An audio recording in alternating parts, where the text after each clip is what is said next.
before we start. All right, I'll call to order the January 21st, 2020 meeting of Ag and Rural Affairs. The first item on the agenda is approval of minutes of the November 19th meeting. Are there any additions, corrections, or deletions? No. Nope. Motion? Motion to approve. Second. All in favor? Aye. Aye. Motion passes. The next item on the agenda is public appearances for non-agenda items. I have a number of slips from people on items that appear to be on the agenda. Is there anyone here that wants to speak on anything not on the agenda? All right, seeing none, we'll move to agenda review. Any changes, Lisa? Nope, okay. Item 5A, conditional use permit 2333-20 request by Lincoln Landy, agent for Patrick O'Brien and Thomas O'Brien to allow utility use on property associated with 2652 South Seminole Highway. I have a number of people who would like to speak on this. So I think what we'll do on this to kind of get the overview of what's going on is to get the staff report on this first, and then I'll open it up to the public. Sure, okay, so I can give just a brief overview of items listed in the staff memo. So this would be a utility scale, so it's a conditional use permit in the Ag Exclusive Zoning District, and it's a utility scale solar project in partnership with the owners, Patrick and Thomas O'Brien, the developer EDF Renewables, and then the utility MG&E. Essentially, that the applicant is proposing a 20 megawatt solar farm at the noted location, which I can show. To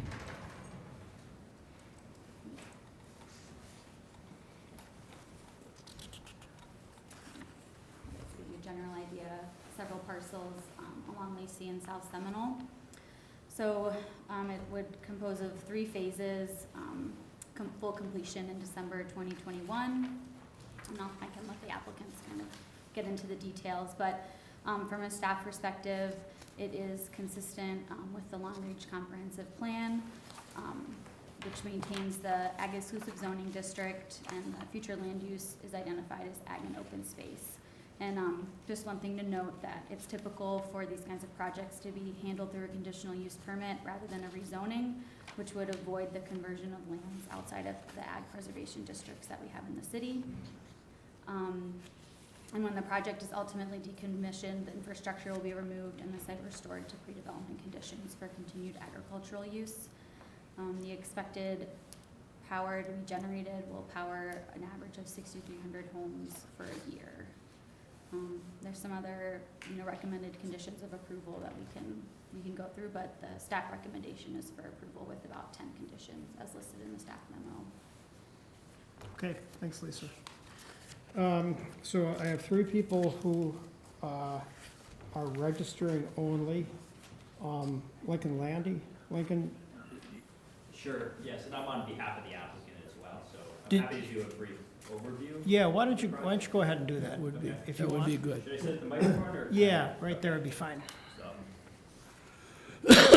Thanks. So Lincoln Landy on behalf of EDF Renewables. So as Lisa described, I'll do a brief overview of the project. So we're working in partnership with the O'Brien family. I would imagine folks are probably generally familiar with the property at the corner of Lacey and Seminole, and brought a poster blow up. It's on the big screen as well of the site plan that was submitted with our conditional use permit. So we're again working in partnership with the O'Briens.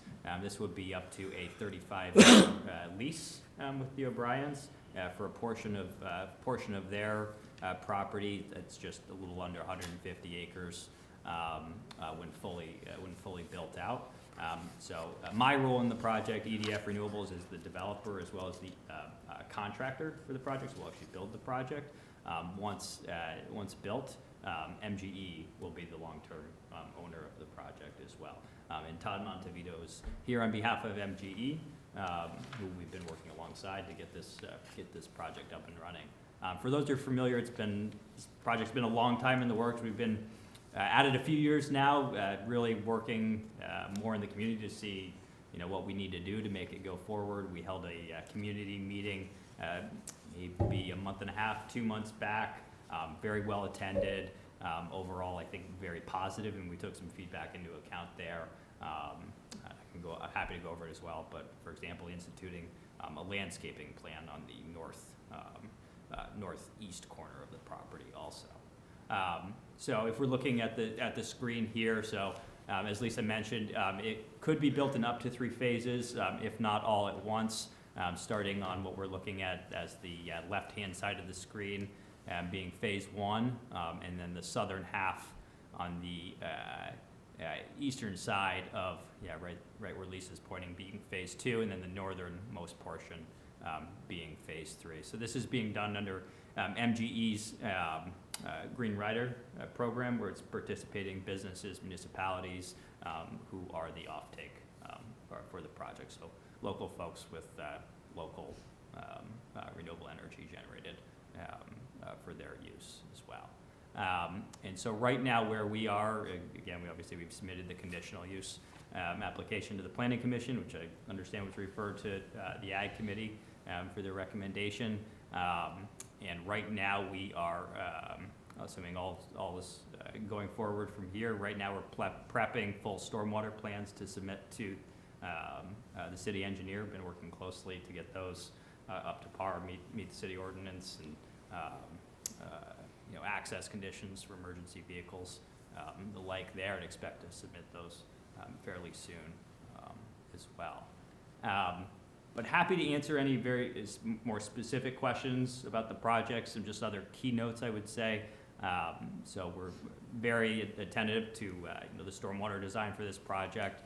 In addition, we're committed to using a low-growth pollinator mix within the whole site. So that's the likes of. Explain that. Sure, it's likes of forbs. It's a mixture of native grasses, forbs, really, think wildflower mix type thing that's going to attract more, the bees and the birds, for lack of a better term. Okay.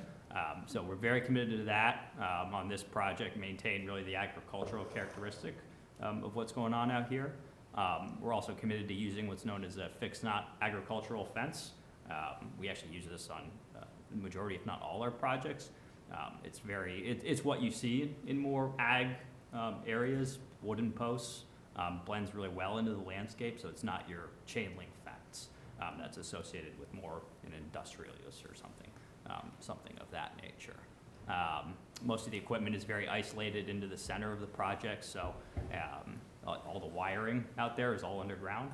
And we actually have some visual representations that were submitted with the application. And I do have a poster board if anyone's interested in taking a look at that as well, representative of what this system would look like when constructed also. Sure. Would you like to see? Sure. Yeah, sure. And I think if you can pull it up. And some of these visualizations were presented in the community meeting as well. But this is just one, so generally, yeah, and that's a good one as well. Generally, what we do for visualizations is we take them from public roadways somewhere where folks would, have any viewshed into the project also. And these also go to informing us of how to create a landscaping plan, for example, and so we're used in that respect as well. Right now, the site's currently folks are familiar with it, currently being farmed for corn and soy primarily. So at least on the stormwater front, by switching to the low-growth pollinator mix, stormwater runoff was actually expected to decrease on the site as a result. But with that, I am happy to answer any specific questions on the project. Questions for Lincoln? Yeah. On the buffer on that, I know I saw it on here, is it a 30-foot buffer for maintenance around like the south edge of that, or was it a 50-foot? So around the entire project, the closest distance from any equipment to the property line is Yes. 50 feet. It's actually Right. significantly more than that in Right. certain places. So if we look on, for example, on the north side, Okay. between Lacey Road, it's a minimum 150 feet, to give you Okay. some And was that perspective. area on the north side, there was, I think, some trees or shrubs? Yes, so on a good portion of that northeast corner, Mhm. and I can switch over to the landscaping plan as well. That's what you're referring to here. Just give you a sense of where those are. Okay, But this is the mixture I see. of plantings proposed for But that area. And then on that, I know, is some of that used for like, equipment or maintenance, like to drive on, on the southern border for any maintenance? Generally for maintenance, it's primarily limited, for the North and most. south, more or less, then? For the most part, your maintenance is really limited to your equipment pads. So it's Okay. right where your access, I'm just gonna get up, kind of point here, but it's right where your access points are. And so these are your inverter stations, transformer stations. That's the primary points of where we need to get to for maintenance. Other than that, it's more foot traffic, if not light duty pickup, that can drive along the perimeter. Okay. So the distance between generally the distance between the fence and the nearest equipment is about 20 feet for that reason. Right. Just, you need to get around also. Yeah, I was just wondering about, what you plant there, it sounds great, especially when you say that it's to keep stormwater, from not migrating, Right.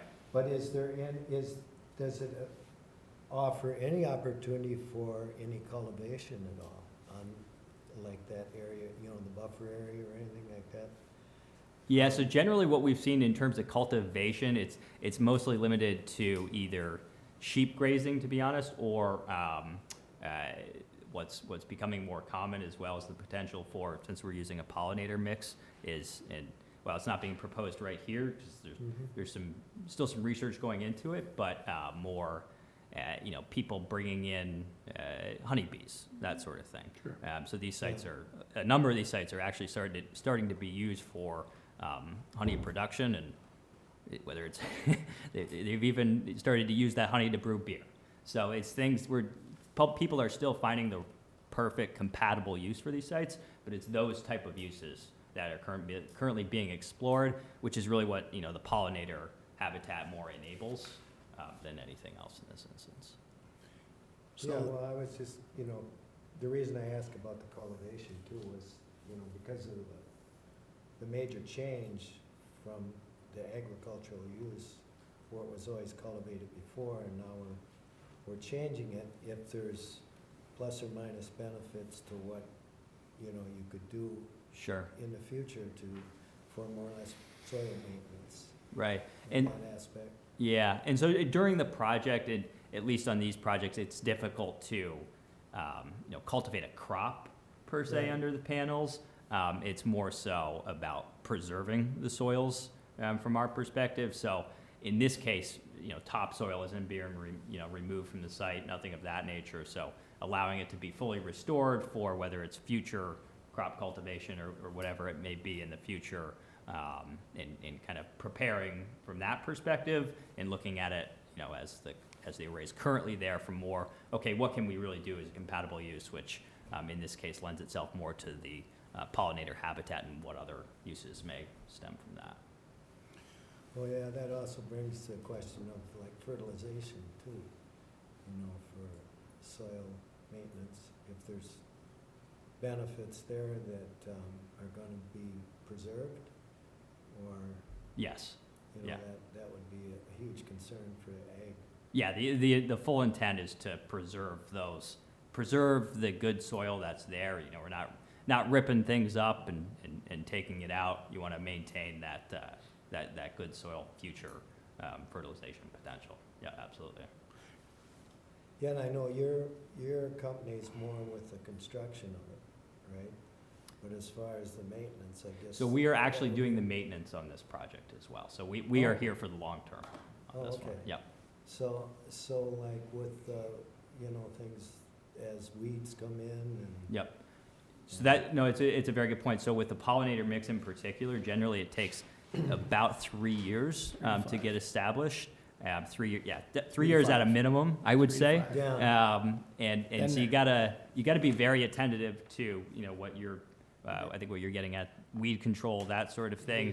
We're gonna, you know, during that 3 to 5 years, you're gonna be in there, you know, whether it is reseeding any areas, weed control, or more mowing than what will occur in the outer years in order to just get that established. Once it is established, the expectation is, you know, with the low growth mix, you're actually in there very, very infrequently doing, if not, you know, if you're mowing maybe once a year at most, which is part of the benefits of that pollinator yeah, so habitat there is also. a maintenance plan incorporated in. Yes, yep, so, project, and yep. everything. So we'll be doing the long-term maintenance for Madison Gas and Electric Right. as the long-term owner, which in that maintenance, you know, includes getting that pollinator habitat established and maintaining vegetation, maintaining, you know, kind of outside of that related stormwater controls, anything of that nature. I have some questions. I was overlooked at the Epic Solar field. And just wondering what was underneath it, how close they were and what, as you've described. And I think it's a similar type of a setup. But what, as you showed this picture with the fencing and that, for the public as they're driving down the road, now they're used to seeing corn and soybeans there. What are they gonna see? They're gonna see the fence. Is it gonna be maintained? Will that be groomed and maintained? Will it be left wild? That's my concern. Sure. What is the maintenance that will be done from the fence out? Mm-hmm. The fence in, you'll have to maintain it to a certain degree, and order any invasives or trees that come up in there. You don't want that in a solar field. I'm very familiar with that. But I think most of the public here that's watching this or here is kind of wondering what we're gonna look at. I think you're gonna find, at least I am very supportive of this. But I just have some questions. You answered some of them already. You know, a sheep or a goat type of animal could graze it, it's possible. And that, you know, I would support that too, depending on what your plan called for, and you may not know what you're gonna need. A good friend of mine is in the bee business, and he's excited about things like this. And he's out of west of here, just a little ways, so. What is your maintenance plan for? Sure. What are we gonna see driving down Lacey Road, Seminole Highway? Is it gonna be well-groomed? Is it gonna be, you know, maintained? Sure. Yeah, and actually, I'm just gonna pull up the visualization and I Okay. can kind of walk through, because I think what's important in this respect as well is what.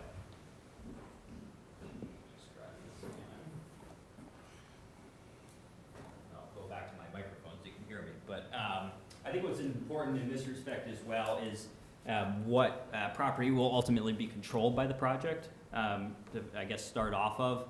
And, sorry, Lisa, would you mind just going back to the site plan? The site plan? Yeah, because I can kind of walk through what will happen from a maintenance perspective. Okay, there we go. So in terms of what the project will ultimately control and be responsible for maintaining, so it goes, for the majority of the project, what we'll be responsible for maintaining and will maintain is really, in most places, up to the property boundary, because our leased area will generally just follow that property boundary. As a general matter, outside of that, we're usually, if we're mowing the grass, right, we're usually mowing about 10 feet outside of the fence, something of that nature. In this case, it would basically be maintaining that up to the property boundary in most areas, except up farther north where it gets up towards Lacey Road.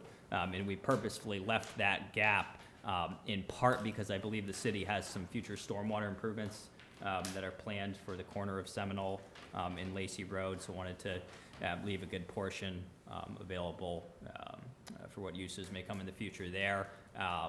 and then up between Lacey Road and the project where we have more of a 150-foot setback, it'll generally be, maintaining that 10 to 15-foot strip on the other side of the fence. And then the remainder of the portion would remain the O'Briens to farm or use how they saw fit. But I do think in terms of the view shed into the project, I think the visual representations are very good at depicting what you would see more specifically from Lacey Road in that case as well. Well, the area north of the solar field, to the east of the towers, that 50-foot strip. Sorry, which one?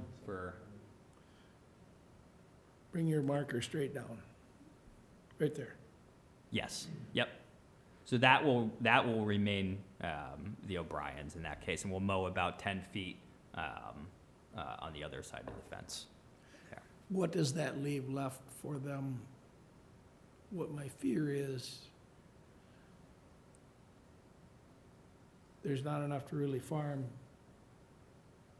but there's too much to leave. Sure.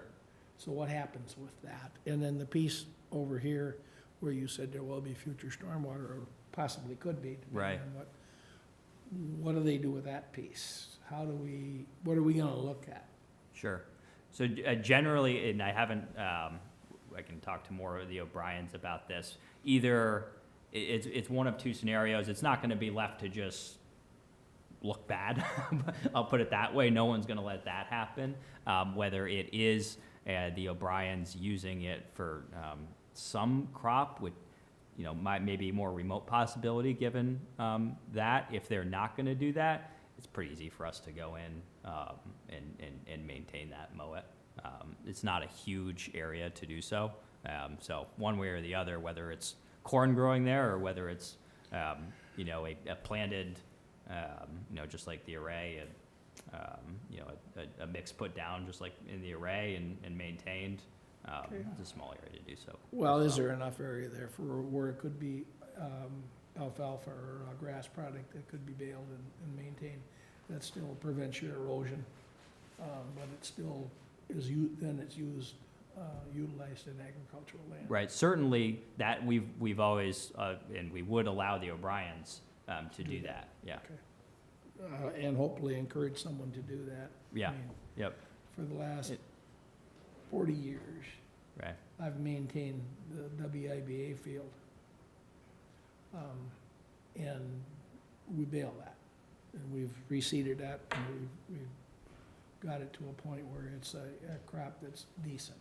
yeah, But it's, so I would hope we would encourage that type of maintenance. yeah, and like I said, either we'll maintain it, but we would encourage the O'Briens to, someone is out there, farming other portions of their property right now, so I'm sure if they can, find someone who's gonna plant that crop, that it's advantageous to do so. Okay, the phasing of this, as you begin to phase, you described the phasing. What will as you phase this in, 1 year, 2 year, 3 year, whatever it might be, will that be tilled in the meantime? Will the part you aren't using be tilled?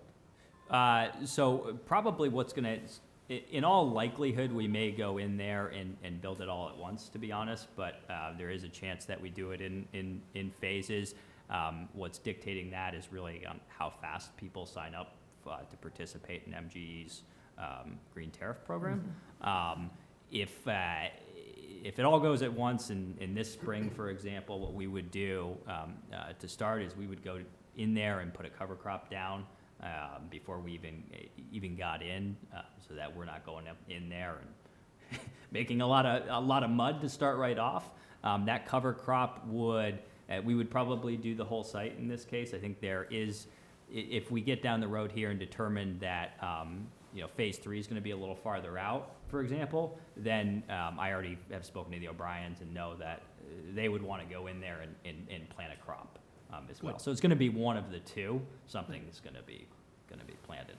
Well, I'm glad you're gonna do a cover crop, because that helps that helps our drainage. And Yep. right now, that's kind of in the agricultural world, the cover crops have gotten a lot better, they've got some products now that are really, really good. And if you're gonna go in and do something with it and cover it, to prevent the erosion Yep. I'm glad to hear that. Yeah, we want to get in there and stabilize it before we get in and actually build it. Thank you. Do you have is there a closer up photo of the fence that you're using? Everything was kind of from a distance, and I couldn't really see what it looked like. Yeah, and maybe if we could just blow it up on here, I think. Let me just find the picture of it for you real quick. I think it was. I think it's a real slim view of the fence, isn't it? Is it in those same like depiction illustrations? You know, I'm wondering I'm just thinking if it may have gotten left out of the actual pack of the close-up version. Yeah, I didn't see Because I that. we didn't did- see it. I think We had the close-up version in I our didn't see it. community meeting, but I'm happy to share a picture. I can pull it up after the meeting and share that with you as well. And actually, Sterling just zoomed in on one for me, but happy to pass this around, but I don't know the It's proper cell forum. It's like So, well into the season, we'll just look. this is actually, Would Yeah, be that- helpful. I'm gonna pass this around. This isn't quite the spec, this is slightly different, but it's pretty close. Maybe you can explain It's like the actually a coded material spec, and the but- height of the fence. Sure, so it's a 6-inch Oh. fixed knot, so it's your standard ag fence, at a Woven wire minimum. fence. What? Yeah. Appears to be a woven wire fence. Yeah, exactly, Like and a it's, string of barbed it's, wire. and I believe the actual one has a black coating on it. This one's not quite the exact So it isn't picture, really but- for screening purposes? No, the fence is not for screening It's- purposes. The fence is actually more so that you're not, the fence Pretty uh, blends into the typical over landscape. there. Okay, The fence blends into the landscape, and this isn't exactly the right spec, but it's pretty close. The correct spec is the Sure. one with the coating on it. But the idea is that it blends in the landscape, so you're almost seeing past it as you're driving, as opposed to looking at more of something that would stick out. the purpose of the fence is for security, not screening. It's not for screening, it is for security, but it's a blend of, how do you achieve that security without putting something that really just sticks out? If Yeah. that It makes does- sense. It wouldn't be ag-related. But that also, if you use, I would recommend you, if you're gonna go that type of fence, use a high tensile woven wire. Yeah. It's a better deal. Maintenance-wise, down the road, it lasts a lot longer. Yeah, So That's make heavier sure, gauge. huh? Heavier gauge. Heavier gauge and it lasts, it's so much better, the high tensile stuff, versus what we used to use in the old days. But it also, if someone were to pasture that, or instead of mowing that, if they did that with goats or sheep, which is a possibility, I would imagine, on a controlling basis, yep, then that would provide fencing for the animals too. I had a question on the Renewable Energy Rider Program. sure. How does that work? So let's say that one of the neighboring businesses wanted to buy into that. Mm-hmm. Are they actually using the electricity that is produced at this site, or is all this going into the grid and they're just paying like an upcharge like you would if you were buying into the wind program? So I believe, and Todd's gonna jump in here and correct me if I'm wrong, but I believe it's really geared towards the specific output from this site. And Todd, maybe you wanna add some color to that, but. Come on down, the water's fine. Don will back me up if I say anything incorrect. So the energy that will be generated here will go into the 2 substations that are in the local area. So you really can't control where the electrons are gonna go. But in general, they tend to go nearby where the generation is. So the reality is the generation in the area will stay in the area. And the customers that we have right now are customers that are in the Madison area. We don't have any customers that are outside of the MG&E territory. And maybe, I don't, some of the specific customers, Don, could you help me with that on this? We don't have a lot of them under contract right now. Okay, so we can't see. Yes. Because they're waiting to see whether this gets approved before they sign a contract. Sure. But they are Understandable. customers that you're going to recognize, they're in the area. Sure. So what happens is the energy that's generated at this site will be delivered through the grid to those customers. So we will look at how much energy is being, on a 15-minute basis, we'll look at how much energy is being generated by the solar panels, and then we'll basically allocate that to the customers that sign up for the renewable energy program. So they will get real-time the energy that's produced from the solar panels here at the O'Brien Solar Field. And they have it's a long-term contract, 25-year contract, so they get a guaranteed price for that 25 years. So even the Fitchburg residents can sign up for that No, program? This program is just for commercial and industrial customers. Oh, it The is? city of Fitchburg, I believe, is looking at 500 kW portion of this project for city operations. So for clarification, that's good to know that for the residents, it's really not like a benefit for them, even if they were assigned into a Well, contract. this part of the city is Yeah. going to be powered from the project. We do have another program that is called Shared Solar, which all Fitchburg residents that are MGE customers can sign up for that program. But none of the electricity from this will be going to But that? that electricity for that program is coming from our Maury Field project that we're building out in Middleton.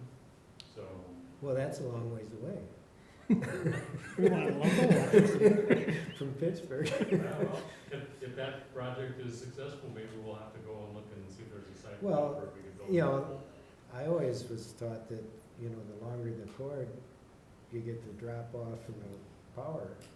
So I would think something closer, but I know it's Yeah. not like that. It's based on the generation. Basically, Ed hit it on the nail. It goes into the grid, and then Yeah. if you, it's very similar to that program you described. Yeah, yeah, so in this case, you know, it's potentially per mega, potentially sub-zero, potentially hop house, some of the businesses that are located in that area, but depends on whether they sign Yep. contracts for it. But, okay. And there's some big users of electricity in our area, the commercial stuff. So Well, the more, this You know, I will just fit know well that with There'll that. probably be a lot Sure. of questions that people will come up to me about that. I'll say, Yeah. you know, The, it's the, like- the two substations that this goes into, this will offset the loads that would be coming into your area through those substations. So Okay, so if there- you go at this, if you go to the substation when it's generating, it'll reduce the amount of load coming through the substation into your area. So Yep. Mhm. it is providing It's- power it's- to the local Yeah, residents. it's win-win for everybody. Yeah, yeah. Ideally, how close do you want to be to a substation when you put in a facility like this? Or does it matter a lot? No, it has a pretty significant impact on the interconnection costs. Usually, you probably want to be within a couple miles of the substation. Okay. Okay. That's Yeah. a general rule of thumb. I don't know, it could be further, it could be closer, but But the closer the better. yeah, Closer closer. the That, better. as far as away, that's as far away as you'd want to be. That's probably a better way for And me to that's say why that. this site was selected, because it's so close to the Fitchburg substation. The substation right there on PD and, Yeah, Yep. PD and Seminole Highway. yeah. Okay. The And then size of You got the other this one over here. is, you know, for Fitchburg, this is huge. And the size comparison of this to other areas, is there anything size-wise close enough to even look at? I mean, I don't know what the size of Epic has over there. I believe this will be one of the largest Yeah, solar farms in Right. Wisconsin when it's constructed. There Yeah. are a couple that are much larger that are Right. in the works right now, but it's going to be one of the largest. I think, you know, compared to what you'll see in the future, I think you'll see a lot more of these in the future, you know, in different areas. yeah. But I think for the issues with like any storms or Yeah. damaging, things like that, that with the local, maybe you've already talked to local fire department and, Yeah, I can touch on that real quick. We have had fairly extensive conversations with Public Works. Public Works is involved in the fire Okay. department. And those conversations are still ongoing, will be ongoing until we complete construction, because we will do emergency training for those folks. Right. Bring them on site with our construction construction team, show them, you know, what to do in the case of emergency, things of that nature. So something we take very seriously as well. I noted that when the project is ultimately decommissioned, the infrastructure will be removed and the site restored to pre-development conditions for continued agricultural use. Do you provide then some sort of a letter of credit to the city or the landowner, or how does that work so that we know, 35 years from now is a long time?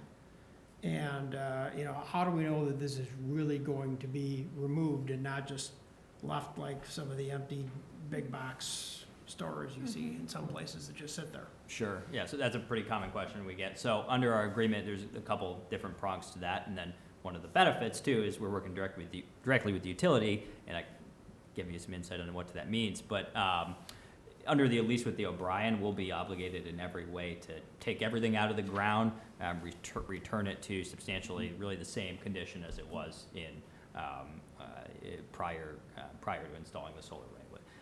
What that means is really, excavator comes in, pulls all the posts out of the ground, takes out the transformers, inverters, the pads, the wiring, everything of that nature. What is very unique about this case, or this project, is some projects like it, is that in this case, working direct with the utility, Madison Gas and Electric, who will ultimately own the project. Contrast that with a third-party developer who, you know, it may be honestly from out of town, not local to the community, and you don't have the same level of comfort as to, are they gonna be around in 35 years? Benefit of working with the utility, in this case Madison Gas and Electric, generally folks have that level of comfort. Thanks. Are there any other questions for Lincoln from the committee? Otherwise, we do have some other people wishing to speak also. Okay, you'll be here. Okay, thanks. All right, Jim Gameter registered in support of the matter.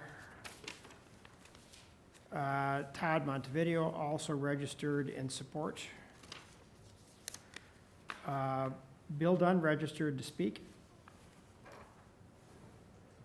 Sure.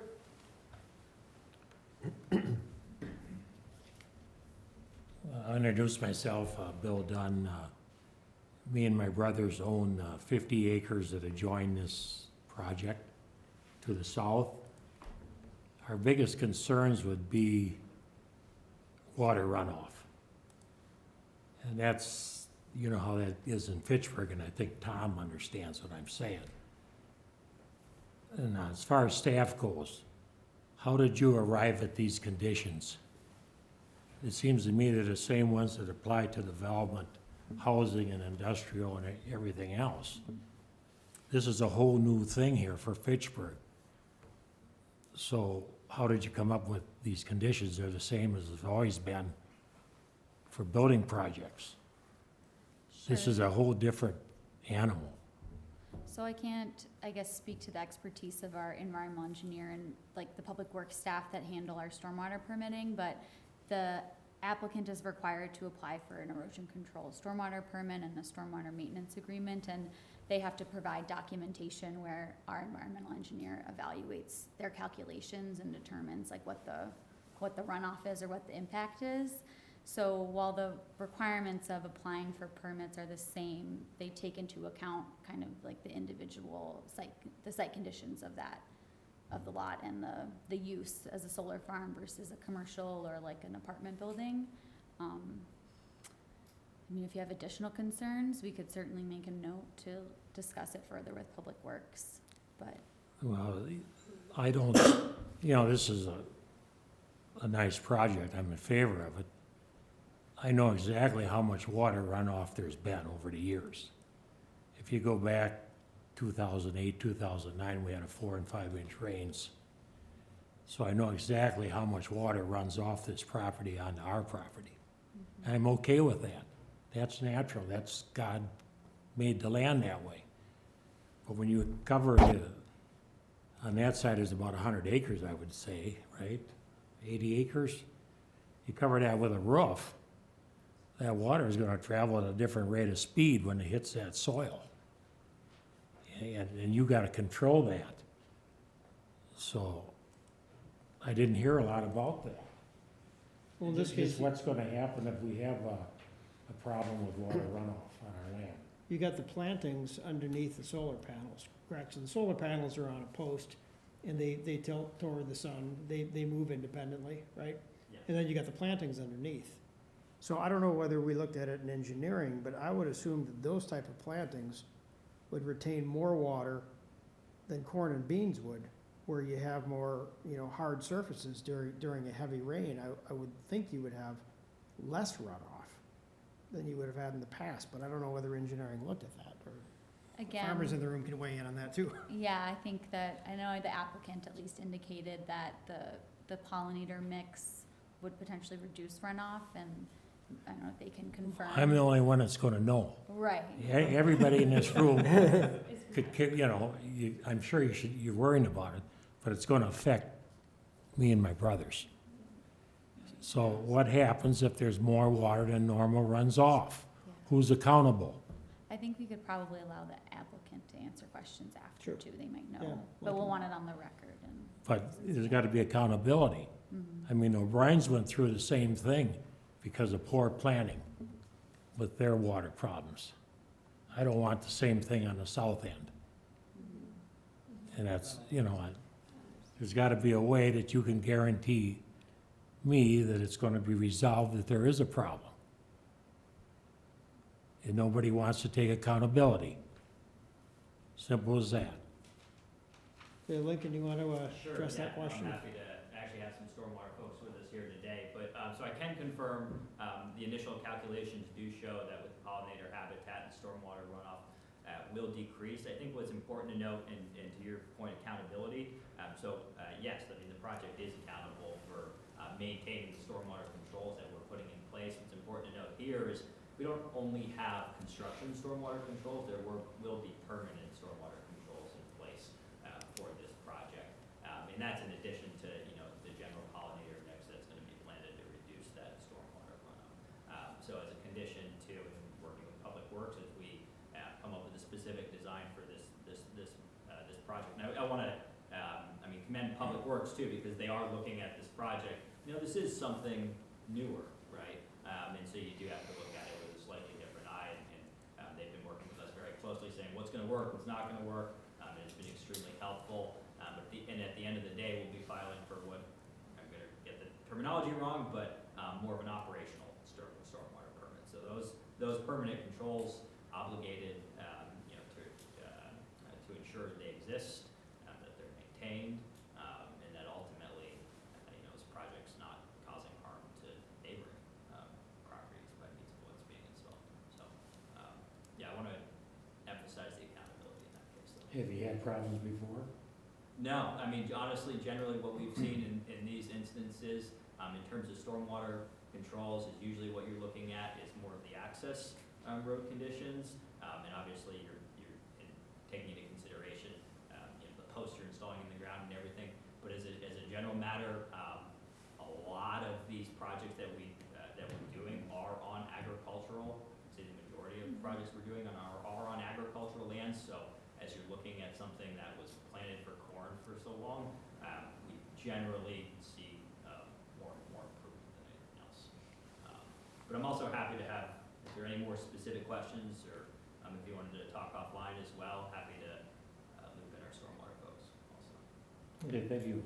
I have a question on that. Is there a way that you periodically can measure if there was changes in that regards to the soil hydrology or whatever the term is for, I know we've had all these recent, high water, like this last summer with a lot of rains and stuff, and the water table comes up, but yet, it changes every year. Is there, in that plan, are you able to monitor that on a certain timely manner to Sure. see if there's changes going on? To get ahead of the curve on Yeah. before problem? And I don't know the answer to that. My initial instinct would be. I don't know if that's a stormwater plan. Yeah, I don't, we'd have to dig into that a little bit more with Public Works. Yeah.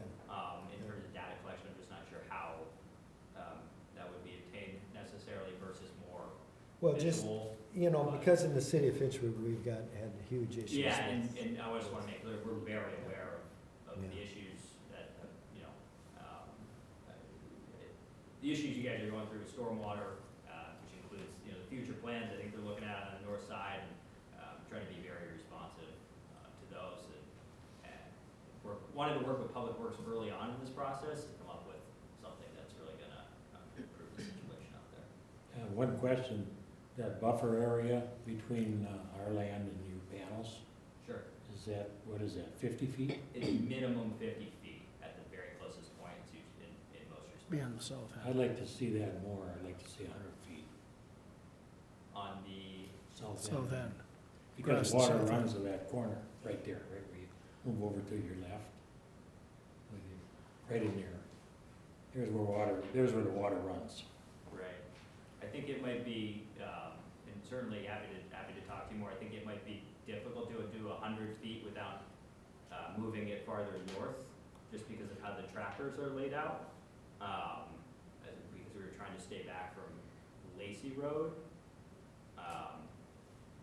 You know, Well, I don't care, it doesn't make any difference if it's right up to my fence, I don't care, as long as we don't have any water runoff. Oh, yeah, the water runoff, It's simple as that. that's something, and I just wanna, again, make very clear, the water runoff, we're committed to working with you to make sure that, you know, that's not damaging your property, we're not causing any more harm than that. That's something we'll be responsible for. Yeah, I noticed with staff there, they didn't have a thing, like a retention ponds or anything to handle any problems. Why, I don't know, that wasn't mentioned.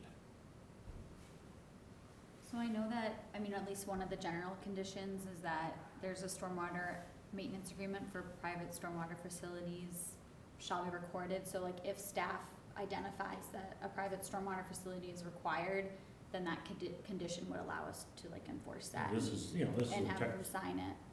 being ag land and the way it is, it's a whole different ballgame. I mean, it's Yeah. new for everybody. Right, and often, even with like multifamily or commercial projects, we won't often have a stormwater maintenance agreement signed until closer to building and closer to construction, because that's when things are truly finalized, but we do at least try to have those conditions in place so that we can require them if needed. Yeah, I understand all that with You live my in land being developed for sub-zero right now in the church. Believe me, I know all about these Right. conditions. Mhm. They're expensive. The only other thing I just wanted to make clear as well, and this goes for the city in terms of enforcing those, you know, stormwater obligations is, the city's gonna have the right to come on and inspect, you know, what we're doing, make sure it's up to par, so to the extent there's any issue, it's not just us, you know, self-reporting and we're actually held accountable, so. that part there. Yeah, it's two phases of that really. It's the construction part on the runoff that happens there, and then it's the 5 or 10 years down the line, or 20 years, what happens. Yep, and it's. Ground does get hard over a period of time. Well, with that seating that they're gonna use with the polymers, you'll find it, I don't think you'll see the hardness. It's like when we went to no-till.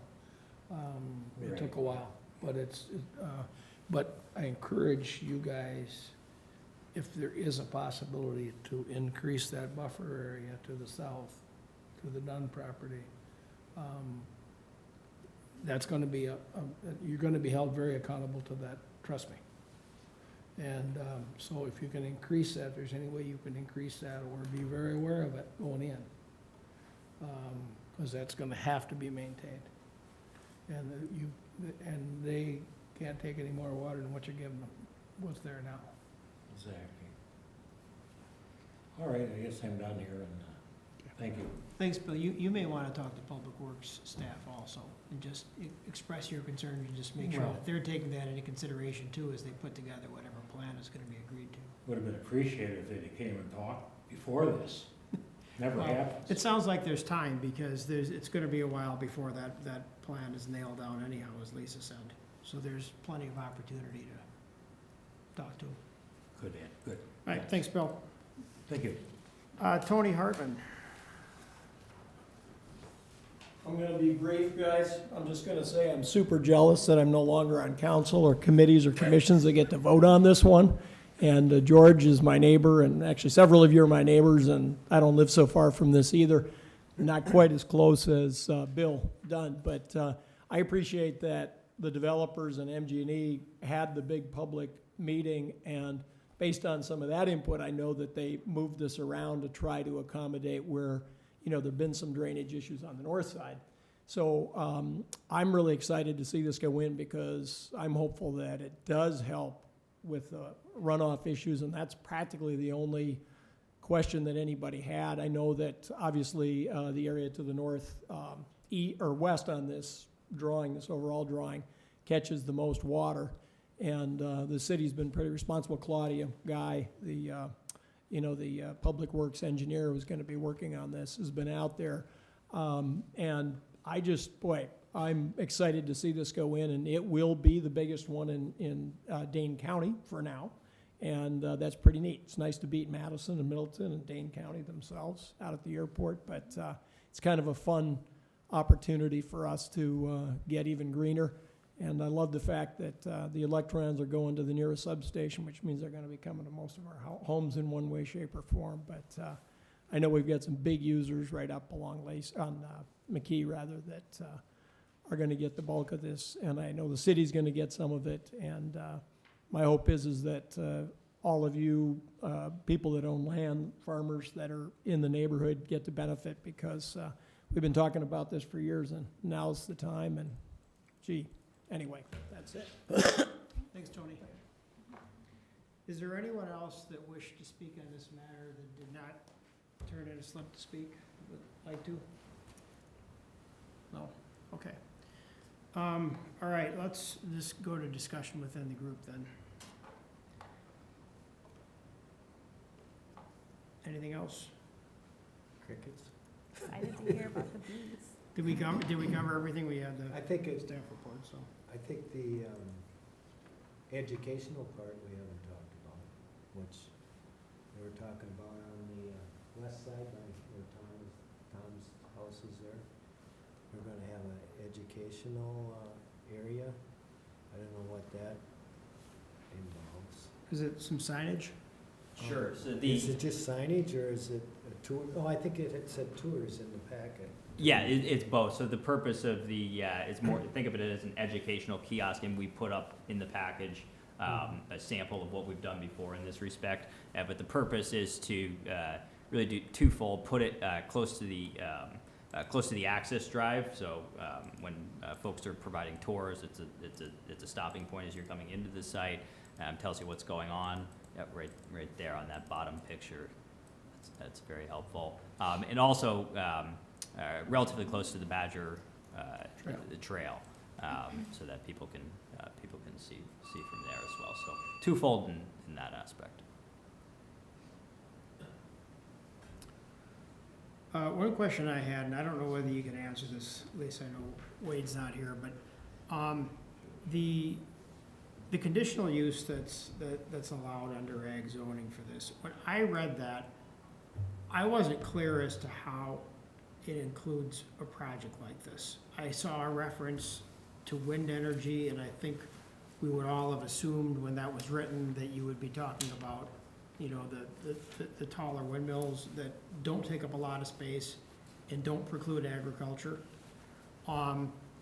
Or solar that might be on a roof of an agricultural building.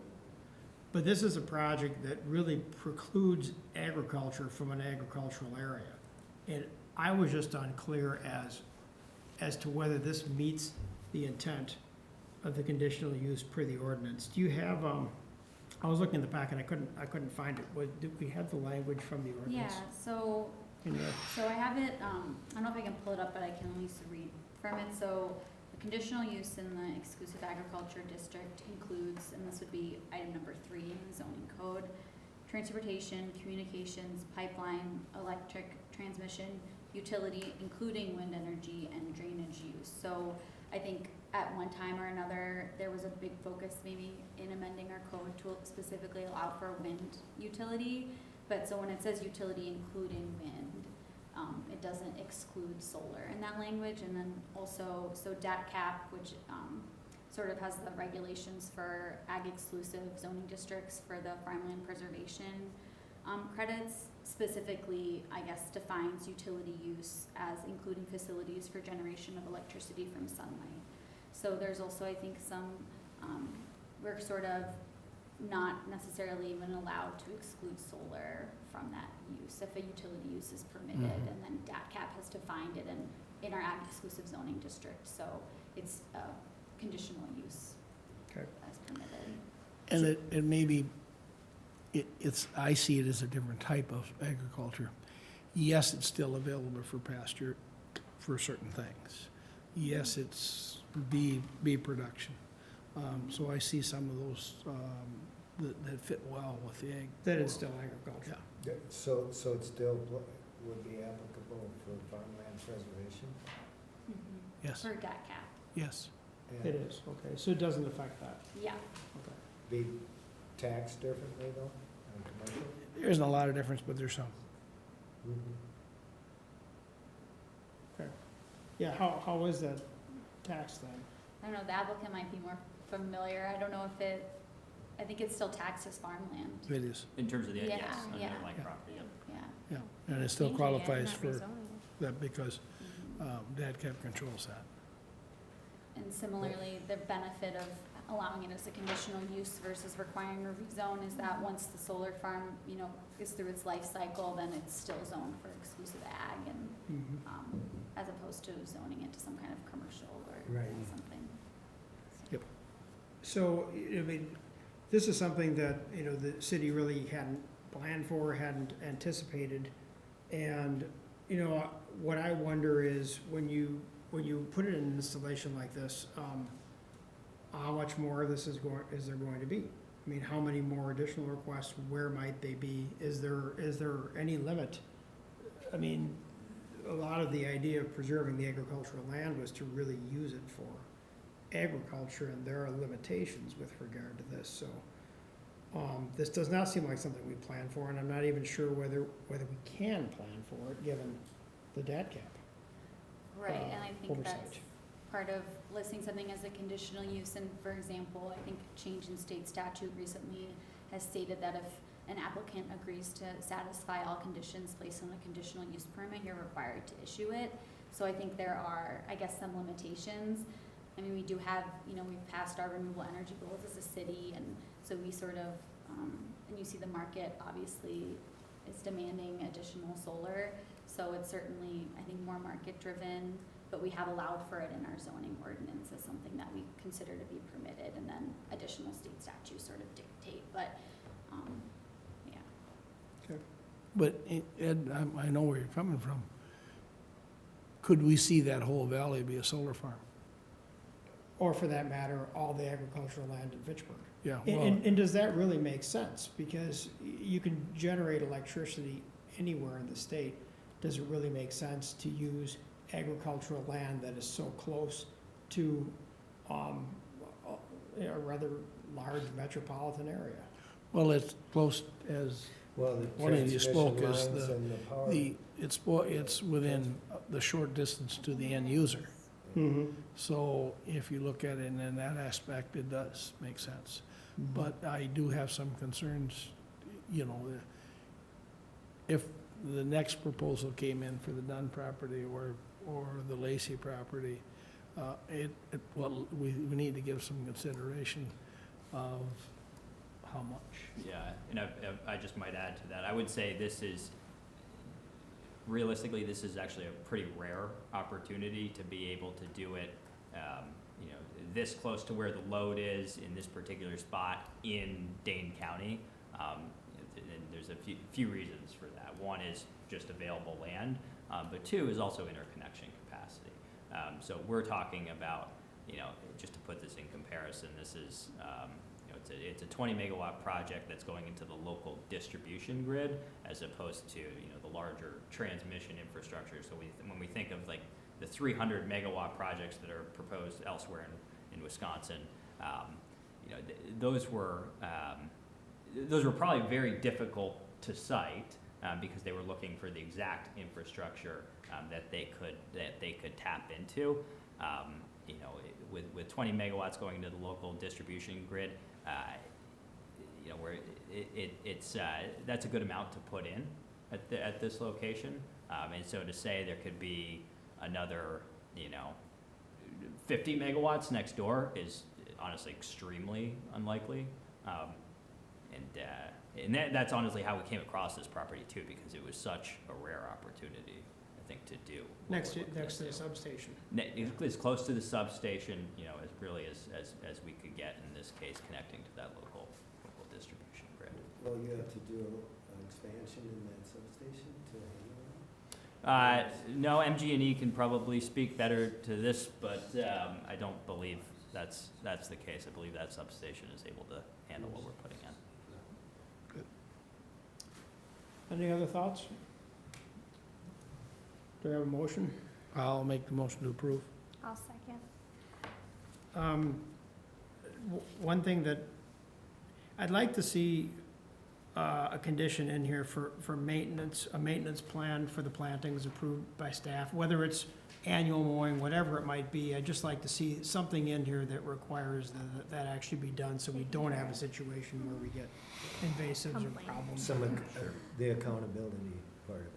Yeah, and that, you know, just something that can be approved by staff then. Yeah, we're happy to include that as well.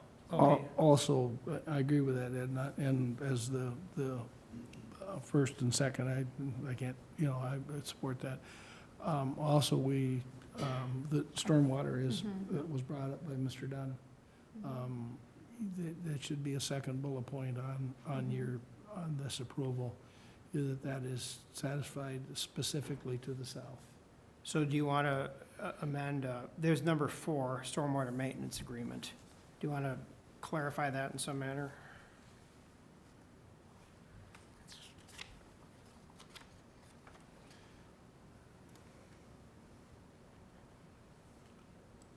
That would be number 3.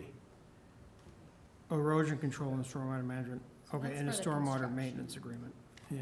Number 3 is for the construction, right? Yeah, And number 4 is for the permanent facilities? so it might, I guess that you're trying to, I guess, determine that if there are additional runoff issue, like if it increases runoff to adjacent property owners, that there needs to be some sort of, Accountability. We want it to look nice and we really don't want to flood our farmer next door. Yeah. How does that sound? That works. Logical? That works. I'm just trying to think of, I guess, appropriate language, like, yeah, no. So maybe we At just want discretion to, of the public works director. it's a stormwater maintenance agreement that addresses off-site runoff so that we have an end situation that is the same as it is now or less.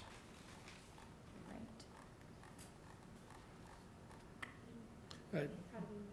Yeah, the stormwater leaving the property can increase. Can't increase. That be part of the maintenance agreement, that be factored in somehow, and There's- you could wordsmith that before the planning Sure, commission meeting? yeah. Yeah, okay. That's the concept. I think we just have to make sure that that's something enforceable, I suppose. Yeah. I don't know. Yeah, I was just gonna say no increase in plan shall include no increase or necessary controls for no increase in stormwater runoff to neighboring Yeah. properties. Sure. I'm thinking this is gonna be fine with that grass he's planting, but you don't know till you know. Yeah. It's new. Well, it's gonna come faster off of those panels than it would be, but it should work. That's some pretty nice plantings, so. Okay, so we've got a motion and a second with 11 conditions. Anything else? All in favor? Aye. Opposed?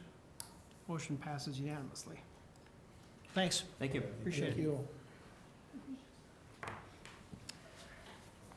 Okay, item 5B, certified survey map request CS 2330-20. Request by Paul Maxwell, agent for Helen Purcell, for approval of a certified survey map to divide property along Adams Road in Lot 4, CSM 10315, into 2 lots. And I do also have a couple people to speak on this item, so why don't we start out again on this with staff report? Sure. Okay, so the applicant is seeking approval of a land division to create a new lot for rural residential development along Adams Road.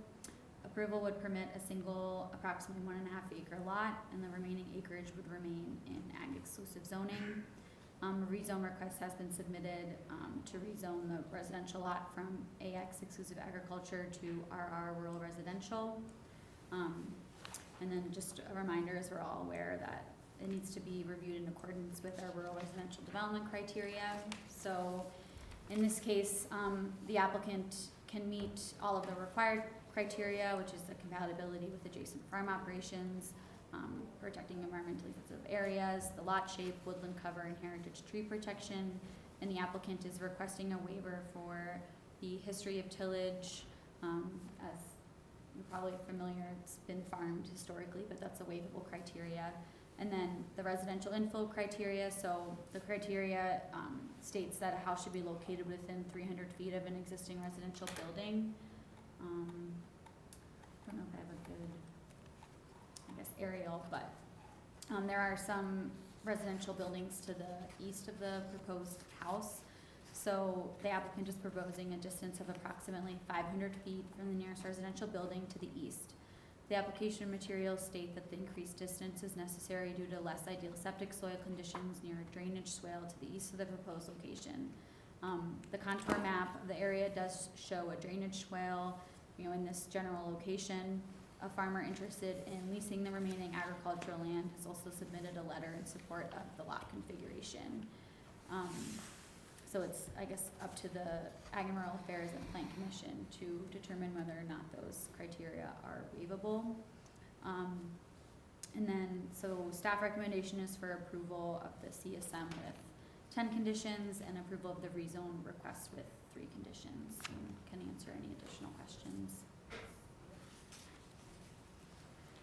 So the drainage swale is to the east, so down in the lower right-hand Yeah. corner. But so it's farmable, but there is a drainage swale, is that? Correct. What And I I think, understand. the zoning administrator took a look at the maps and saw that that is true. And I think this is based off primarily of this soil suitability test that was submitted by the applicant, where the recommended septic location is to the west. And so here, I guess, is a good. So they're trying to get the aerial septic as far away from that from drainage as this, possible. yeah. Yeah. And then this is sort of the existing residential houses to the east. Right. Okay. All right, so we had 2 people who wish to speak. Well, Jim Gameter registered in support. I'm sorry, Jim registered in opposition. Jim, did you want to speak on this? It's just some more agricultural land being pulled out. Okay. And I've always opposed, once the house is there, then I'll go back. The solar farm I was at for, because there are some agricultural uses, and when it ends, it can go right back to agriculture. Okay. This cannot. Okay, thanks, Jim. Then Chang? I'm not gonna try to pronounce it. You can tell us. I'm just here to answer any questions, but, because we want to have it's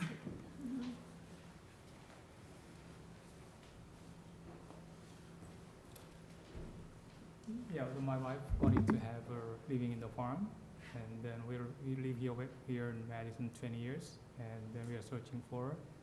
And so she have a barn shape of the barn house shape, and then so mingle with like a farm.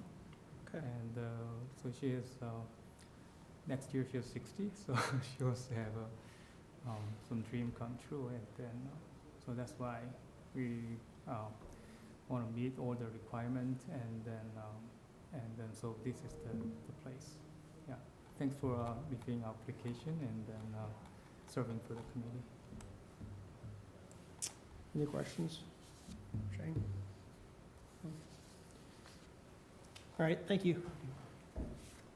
I didn't have anyone else wishing to speak on this unless there is someone else here that wanted to, no? All right. Discussion?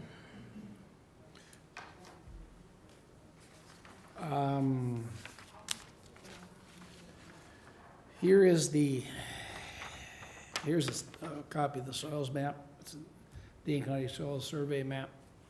It's kind of like the ASCS uses for it's kind of their soil Bible. Here's a copy of it. That type of soil where that lot is, all the way to the property line is the same property. There is a little different in pitch, but it's the septic system is very acceptable all the way to the corner, according to the septic people that I've talked to. And the soil charts back that up. We just turned a piece down that we wouldn't waive that piece on Helen's other piece of property to the north. And I think I can't support this after we just turned one down to not follow suit and be consistent. I think we really need to, if there were no other opportunities, but they could move that house over to the corner of the property, septic system will work there. It will be within the guidelines of the Distance to the house? Yeah, the residential and infill. residential infill. Yeah. And then we're waiving and the other piece of it is, go to the other map where it shows where that is, the whole thing. This one? Yeah. So, so the farmer's gotta try to work around that piece to the property line. If that were over the corner, it's easier to make that whole piece tillable. Where now you've got a piece on the east side that's just a narrow strip. It doesn't make any sense to me.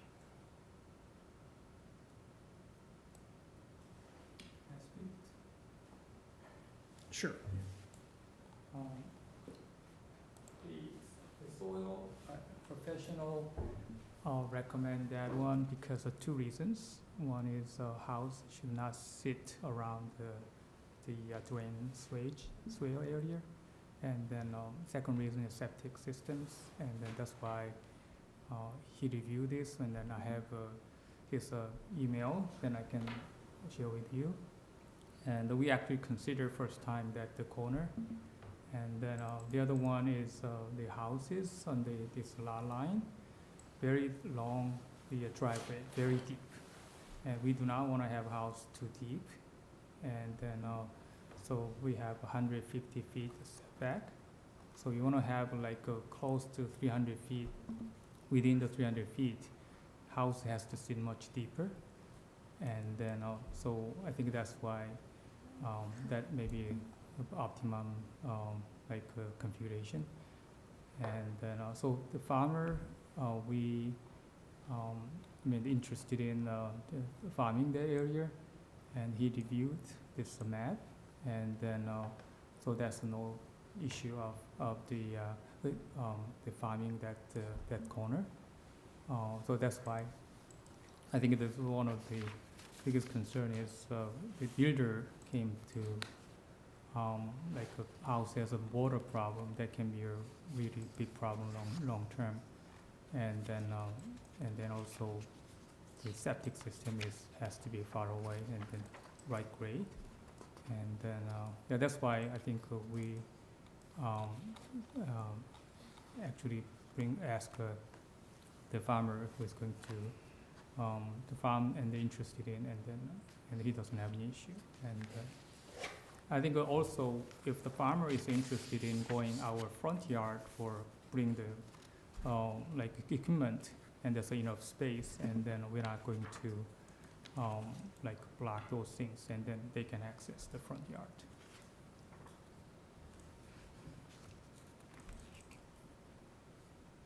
Mark, did you get a chance to get out? I know Roger had been out and looked. at Yep, this. I did, went to- You went to Amy? yep. Okay. Yeah, here's the soils map. And the soils maps, it's all the way, there's no, that whole piece is perkable, according to the soil book. Yeah, I understand that other lot in the middle puts the house on the highest point is maybe the most ideal thing, but we just turned one down Same. for the neighbor. We Same just exact. did it last month. The only thing I hear We is just from, turned one down because the distance was too great. It's this Yeah, lot. but So why should we And not, then this is the. why should we make an location. exception here? and Oh, then that's- this I is only the- listen that's the high spot. professionals' Yeah. recommendation because Mhm. they know soil conditions, and then I'm not an expert of it, so Yeah, right. in- I just listen and then their advice. This is the This must be should a not high avoid point. any potential I wonder what problem. these little things I are. think that's what I listen. Well, I had a septic guy out there today. What's a rock? And we looked at it, and he can put a septic system anywhere on that whole piece. And the soils map charts that out. So, I can't support, we just turned one down. Mm-hmm. We just turned one down, so what do we say to your neighbor, who we just turned down? Oh, so we say yes to you, and we just turned your neighbor down. How fair is that? So you'd feel differently if the lot were moved over to? I have no problem with to it the on the corner. property line. I have no problem at all. I don't have any problem at all.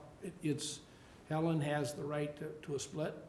There was some controversy about that, but they couldn't find the paperwork that where it was supposedly deed restricted. The Hageman family, I spoke with the Hageman family today. They said they'll support whatever Fitchburg, they'll farm around whatever we do. I have a couple questions where, when you know, like, have you explored any other perk test other than where you're at? You know, for the septic? No, is the septic test done that area? Is make sure that that's the drainage and then no Cause, potential yeah, issue. I was out there too, and I seen where there was some perk tests Mhm. done. But I guess then I have a question about, you know, on, what is it, page 104? Where you have the proposed driveway, that is longer, the one that's curved, and that's, No, that's not the right one. no, you were, you know, staff had wanted to see the straight Yes, shot. yes. I was just thinking, is there a compromise where if you move the septic over and we allowed the curved driveway and put the septic over more in a location that would be, you know, if it all perks, It more like, It sounds like the issue more, George, is leaving that remnant parcel of agricultural land to the, right, to the east. over here, Right. right? But, okay, I was thinking if you moved the lot to that line, Mm-hmm.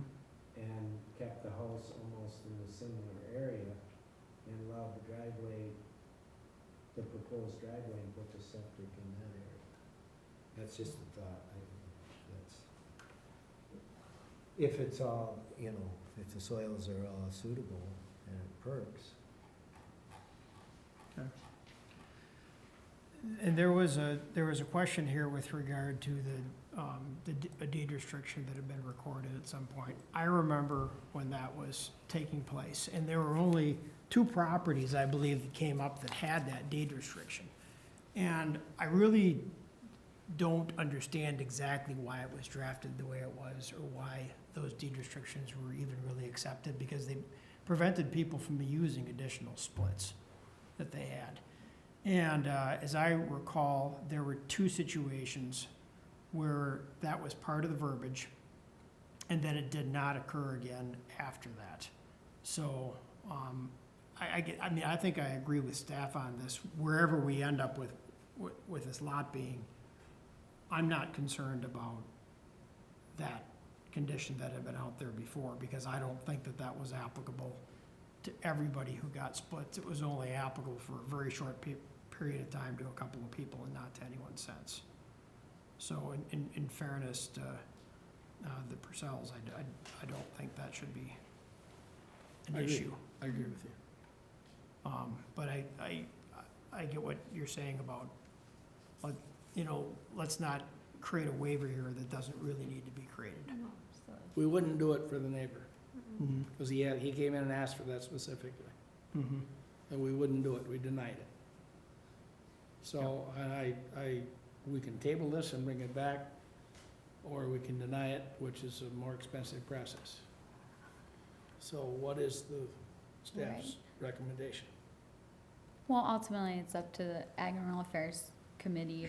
If you would like to table it, then you can. I mean, that's what happened with the last one. I think just one thing to note is that, the drainage swale does exist, whether or not it requires the distance of 500 feet or not. The house is unlikely to be located directly adjacent to the property line, just based on the existence of that swale. So How far over, on that I would map, have to the have, aerial map? is that the contour map, potentially? Yeah, it is the contour map, and it's also here. I have it here too. Sure. And yes, there is a slight swale in the hayfield. It is not a gully. Sure. So again, I can, I guess, It is, speak to well, expertise. it has the slopes on there. right. It But, has So- the slopes on there. So that, is it small enough that it really could be landscaped in if Yes. you were putting in a house? Yes. To control it? Done it. I did, and it was a very similar situation for the lady sitting next to me. Okay. All right. sure. It does not appear that we have the votes to approve tonight. Would you prefer, do you have a preference as to whether we table this and then you may want to consider a different location for the home site, or would you prefer that we take action on it? Our action here is purely a recommendation to Plan Commission, which has it on the agenda for tonight also. So Lisa, what is your best Right, recommendation? so if you feel that, you can, speak with, like, your surveyor and whoever you hired to do the soil test to see if you can find another location. You can table it, and then it would get tabled here, and then Plan Commission, it would be at their discretion, I suppose, to either table or take action on the item regardless. So, And I would recommend to the Plan Commission tonight that it's tabled if that's your preference now, but the point of tabling would be to save you some of the cost of the application fees by Mhm. coming back with a revised plan rather than denying it now and then you have the fees all over again.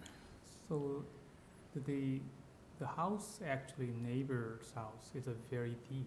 So I don't know what is your criteria, 300 feet, is a lot line Right. next to from the house, or house from the house to house? Because, So it does say residential building and not lot line, so it would be building to building. that means that we have to have a very deep setback, Right, so I think it would be, very hard to meet the 300 feet, because of this one almost like a 500 feet deep. I don't know True. how deep that one, could you check that one?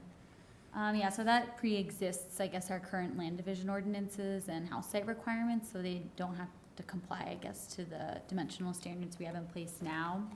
I So think, there would still be, I think what the point here is there would still be a waiver needed on that even if the lot were Right. moved over to the property line. so I think there's like 2 or 3 residential lots, so there might be a house, I think. No, there's a house right Isn't the home right there? Here. there. You So- can To see the it left right of the there. driveway, or there's some So sort of? there's a house here. Oh, what is that up closer to the There's road? one right here. That looks like that would be the closest. There's one right here. Okay, There's one right there. There's one right See, there. so you should be And within the 300. distance- The distance from, if you put the house here to here, or if you move this lot over from where the house is to here, it's gonna be less by moving. And in essence, then you could go with that straight driveway then, and put the septic similar location to what he shows here, Yeah. and all would be fine, perk. We've waived them before, but you can't, we just turned the neighbors down. Yep. We just turned the neighbors down last month. But if you move the We lot, just turned them down last Well, month. we tabled that one and then. To save them some money, and I'm willing to And do then- that. Right, and then they changed the location. They changed the location and brought it back, and that saved them some money. I'm willing to do that, Well, but this, it's not gonna work in this location. yeah, in the way the ordinance is, I mean, this is something we're always gonna run into, cause every rural residential lot is different. I mean, it's not the same. What But, we did over on the Gunlock property, for example, yeah, we had a waiver on that, and we looked at the whole property. We went to the spot that was as close as possible. So the waiver was as little as we could possibly get away with. And we did make a small waiver, it was like 50 feet, I think it was, or it was, and that was one we just did within the last year.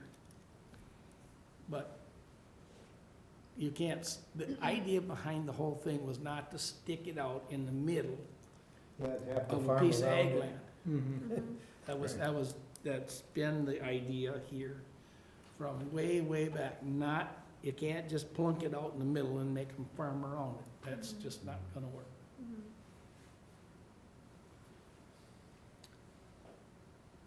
Do you have a preference between us voting on it and us tabling it?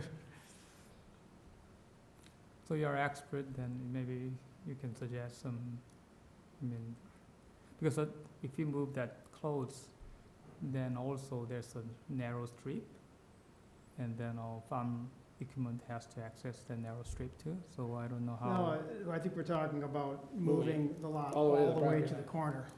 The lot line all the way to the corner, so basically the same shaped lot, but all the way to the corner. Closer to what was a fence line. You know, So I guess what I was asking is the swale, is it right up near the edge of the property line, or is it further to the As west? When I looked at it today, and you look at that soils chart, there's a small swale that comes off like right in here. And it shows it on that topography map. Okay, But this would have to be moved over, and they can work around that. We did it at Amy's. There's been, I mean, it's not that hard to do. well, especially when you excavate for a new home, you got the equipment, the Yep. excavation That's how right we do there. it. Yeah. And it's gonna be all seeded down anyway, Mhm. you know, depending on how that lays, it's gonna be seeded down anyway, so. and you could, if it's helpful, also go with a slightly different shaped lot. I mean, the lot could be a little narrower and deeper and still have an acre and a half. So that may be something to take a look at too, as you're trying to cite In the where bigger the than- house and the septic Bigger than would be. 1.5 acre lot to make it, that's what you're talking about? Or- Yeah, if you're gonna stay with an acre and a half, you could narrow the lot and then make it go deeper, if that helps with regard to citing the house and the septic.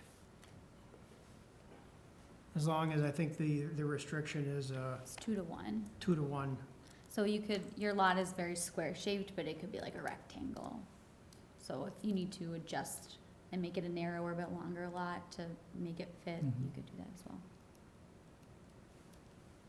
And then, you know, well, what's the pleasure of the board, you know, we gotta decide what we're gonna do here. We need a motion of some sort. I'll make a motion to table. I'll second. All in favor? Aye. Aye. Opposed? Okay, the motion to table passes. I'm the rep for planning commission, so I'll be there tonight. And I'll recommend, we'll probably have some discussion of this at planning commission and let them know what we talked about. And I'll recommend tabling the planning commission also. You mean where the lot should be and then shape kind of things, or? Yeah, and I And think you'll that have to come back into staff and. if you want to move ahead with it, I think that what would pass this, you can get planning commission's opinion on this too, but what would, I think, be more acceptable to this committee would be to have that in the corner. Okay, then I have to talk to soil expert and then Yeah, surveyor again, right. and then to move that the lot to closer. And then it's not turned down, it's to recommend come back again, Right. is that Yeah. correct? Right, correct. Okay. And that'll That's right. save you It's some not money. turned down. We don't have the votes to pass it, so if we turn it down, then you'll have to start all over again and then pay the fees twice. I don't wanna do that to you. But we can't deny your neighbor last month and then approve it for a similar situation for, you just can't do that. That isn't fair. Okay. Okay, Okay. thank you, thank Okay, you. thanks. Thank you. I've got, You also have to make a motion on the rezone to table, a separate motion, I'll if make that's a what motion you'd like to we do. rezone, or we table the rezone also. All in favor? Which is- Aye. Opposed? The motion passes as well. All right. One, I gotta, before we move off of this, what concerns me is whoever the septic guy was came in, did perk tests.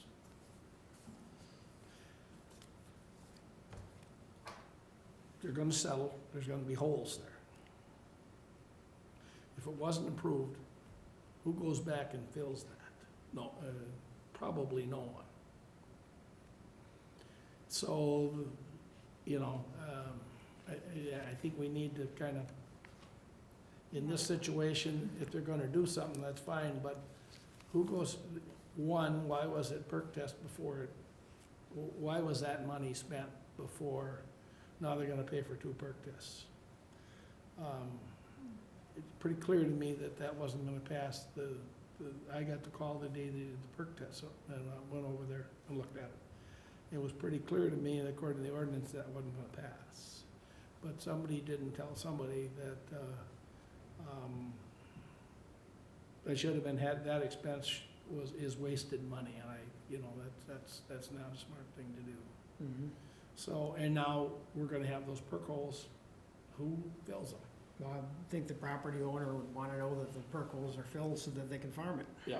Yeah. So So, I guess that's up to them, right? With I know, topsoil. the guy, the farmer who doesn't know it's there, that rents it and breaks a wheel off the front of his tractor is gonna really be upset. And I've seen that happen. All right, item 5D is planning for the annual listening session. Roger and I had talked about this, and I know some of us are not gonna be happy about the date on this, but it looks like probably March 17th is the best date. Right? That's not right. Yeah. I know. We got to, What do you got, something going on the 17th? oh, don't you? That's a good, that's a So what do good you day, care? Dad. Dutch. 17th Was is a there a good holiday day. there? Oh, sorry. And that was cleared with the Durfers, so they would be willing to host again. Roger's not here, I know he's typically kind of coordinated things with, And With John. I do Gary. along with it, Roger. you do also? Yeah. Okay. Yeah, we always Are bring- you willing to help Sure. Roger out with Oh, that again this Oh, year? yeah. We'll have to have green cheese. Oh. Green cheese. We'll have to, I always bring the cheese and crackers, so we'll have to get some What's green, the we gotta get some green cheese. It's the way it's gonna have to be. Oh, what is that, Limburger or something? No, we won't go that route, but anyway, we'll find something. No, if you're gonna have a Limburger, you wanna make sure it's nice and ripe, not, There you go, there you are. Then no one will stay. No one will come. the riper the better. Oh, awful, I can almost smell it talking. Is it all right? I have to, my son's got a band concert. Yeah, I think we don't have any more action items, so we're good here, Yeah, Scott. the 17th is just so you have that on your calendar, Scott. Thank you. The 17th or the 16th? 17th, 17th is a Tuesday, right? Okay. St. Patty's Day. Thanks, Scott. Scott, thank you.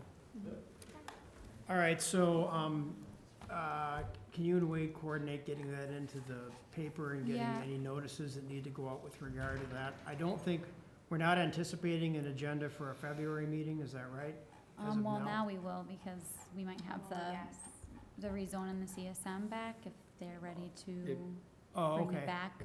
I think Wade had mentioned in the past that, you know, you can hold the Ag and Rural Affairs meeting at that location, and that, you would just have to, that it would be like whatever agenda items we may have, the listening session would be an agenda item, and then we would adjourn, and then you could continue to have any sort of event after that. After that, that's what we did last year. But we can have action items at that meeting as well. That was my understanding, that you can host it at a different location as long as it's properly notified. I can double check with Wade, but that was Well, my we may, understanding. depending on when this comes back, we may have to have a meeting before, February, in yeah. February. Yeah, we don't know when it would Yeah. come back because there's surveying work Oh, to right, be the done. meeting's in and- March. And another perk test, Right. which I don't know, I mean, can you even, you're not gonna do a perk test in the winter, right? No, you can, but, Well, there's yeah, the but cross- Yeah. that same soil type is all the way through there, Yeah. so it's gonna pass. These are extremely accurate. Yeah, they really are. Okay. So we may or may not have a February meeting then. Yeah. Okay. But as of now, unless that item is back or something else that we're not expecting, It'll be it'll be March. March.